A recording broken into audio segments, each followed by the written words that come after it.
জেলা জুড়ে পানীয় জল এবং নিত্য ব্যবহারের জলে তীব্র সংকটে নাজেহাল সাধারণ মানুষ। প্রায় প্রতিটি ব্লকে দেখা দিয়েছে জলের অভাব। পরিস্থিতি এতটাই জটিল যে বিষয়টি নিয়ে শুক্রবার বালুরঘাট জেলা প্রশাসনিক ভবনে আয়োজিত হলো এক উচ্চ পর্যায়ের রিভিউ মিটিং। এই বৈঠকে উপস্থিত ছিলেন রাজ্যের ক্রেতা সুরক্ষা দপ্তরের মন্ত্রী বিপ্লব মিত্র, জেলা শাসক বিজিন কৃষ্ণা, পঞ্চায়েত সমিতির সভাপতি, ব্লক উন্নয়ন আধিকারিক এবং পিএইচ দপ্তরের আধিকারিকরা। বিশেষ করে জেলার খরাপ্রবণ ব্লক তপন ও গঙ্গারামপুরের বিস্তীর্ণ অঞ্চল নিয়ে হয় বিস্তারিত আলোচনা। সভায় সিদ্ধান্ত নেওয়া হয় যেসব এলাকায় এখনো জলজীবন মিশনের কাজ পৌঁছয়নি সেখানে অবিলম্বে সাবমার্সিবল বসানো বা জলবায়ু ট্যাঙ্কারের মাধ্যমে পানীয় জলের যোগান নিশ্চিত করা হবে।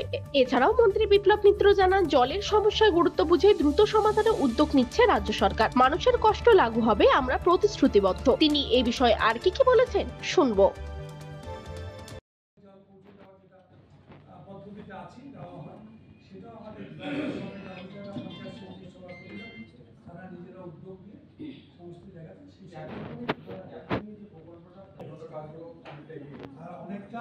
অনেক জায়গাতে আমাদের ট্যাঙ্কি হয়তো তৈরি হয়ে গেছে, আমরা সেই জায়গাটা ফাইনাল টাচ হয়তো দিব, সেগুলো আমরা ধরি কিছু সাবমার্সাল এগুলো বসিয়ে দিয়ে বা সেখান থেকে সেটা 50% মোর দ্যান 50% হয়ে গেছে। তাহলে গঙ্গারামপুরে যেটা ইউসেবল জল পাওয়া যাবে। হ্যাঁ, গঙ্গারামপুরে তো রেডি আছে, আমাদের রেডি হয়ে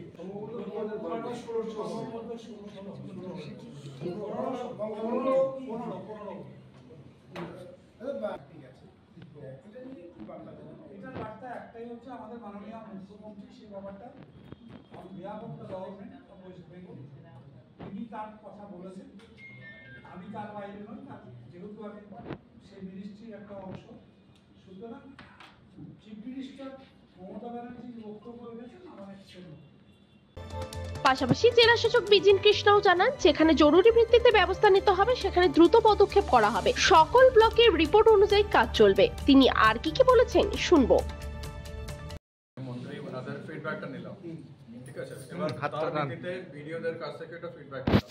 তারপর আমরা চিহ্নিত করেছি কোন কোন ব্লকে, কোন কোন পঞ্চায়েতে, কোন কোন গ্রামে সমস্যা আছে, মূল সমস্যা মেইন সমস্যা যেখানে যেখানে আছে সেটা চিহ্নিত করা হয়ে গেল। এবার এটা মানে মূলত তিনটে সলিউশন আছে। একটা হচ্ছে পিএইচির যে কাজগুলো হচ্ছে ওখানে যদি কোনো কিছু রিপেয়ারিং বা কিছু যদি করি, ওখানে যদি আমরা ওই গ্রামের পাশে একটা স্ট্যান্ড পোস্ট যদি লাগানো যায়, তাতে অ্যাটলিস্ট ওই বাড়ি কানেকশন না হলে ওই স্ট্যান্ড পোস্ট থেকে জল নিতে পারবে, এটা এক নম্বর। আরেকটা হচ্ছে ওখানে যদি সাবমার্সিবল করে ওখানে যদি লাগিয়ে যদি জল তুলে আপাতত সলিউশন করানো যায় কিনা। নাম্বার 3 হচ্ছে এই একটাও যদি কাজ না হয় তাহলে ট্যাঙ্কার পাঠিয়ে জল সাপ্লাই করা যেখানে যেখানে পসিবল। এবার তার জন্য কতগুলো ট্যাঙ্কার লাগতে পারে তার একটা অ্যাসেসমেন্ট হচ্ছে, কমপ্লিট হয়নি, ওই জন্য আমি এই মুহূর্তে নাম্বার বলতে পারবো না। এই ট্যাঙ্কার তাহলে কোথায় থেকে হবে, গ্রাম পঞ্চায়েত কতটা মানে বেয়ার করবে, পঞ্চায়েত সমিতি কি করবে, ডিপার্টমেন্ট থেকে কতগুলো ট্যাঙ্কার দেওয়া হবে, এগুলো নিয়ে ডিটেল প্ল্যানিং হয়ে এবার যেভাবে মিটিংয়ে আলোচনা হলো, মাননীয় মন্ত্রী যেভাবে নির্দেশ দিয়েছে সেভাবে একটা প্ল্যান ওয়ার্কআউট করে আমরা এক্সিকিউট করবো। এটাই হচ্ছে জেলার স্যার কোন ব্লকগুলোতে সবথেকে বেশি এখন সমস্যা দেখা দিয়েছে? তপন ব্লক এবং তপন ব্লকের লাগোয়া অন্য ব্লকের যে পঞ্চায়েতগুলো আছে ওখানে সবচেয়ে বেশি সমস্যা দেখা যাচ্ছে। এবং হরিরামপুর আছে, বেশিরভাগ ব্লকগুলোই এখন এফেক্ট হচ্ছে, সব ব্লকে এফেক্টেড আছে, সব ব্লকে এফেক্টেড আছে, হরিরামপুর আছে, আমাদের ইসে আছে, গঙ্গারামপুর আছে, কুসুমুন্ডি আছে।